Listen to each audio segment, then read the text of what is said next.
दसिया सी ते मैं उनकी गल मजाक च टाल दी।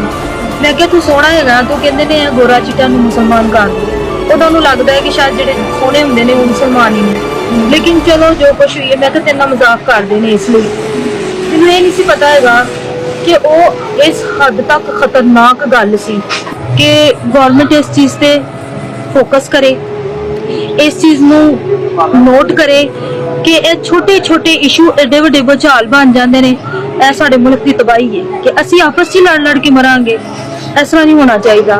मैं तकरीबन रोजाना रोजे च अपने बेटे की हिफाजत करनी है, लेकिन उस तकलीफ नूं नहीं दस सकती, बयान नहीं कर सकती। एक खुदा जानता है कि ये तकलीफ कितनी है। इन्नी ज्यादा शदीद गहरी सट लगी है कि जो उन्होंने साफ करते हैं या उन्होंने इंज करते हैं, उस तकलीफ को मैं बयान नहीं कर सकती कि मैं कुछ नहीं कह सकती इस बारे में। यो जाननी कि खुदा उन्होंने बरकत दे, उन्होंने नेक रस्ते ते ले जाए, वो गलत चीज़ा ना करन।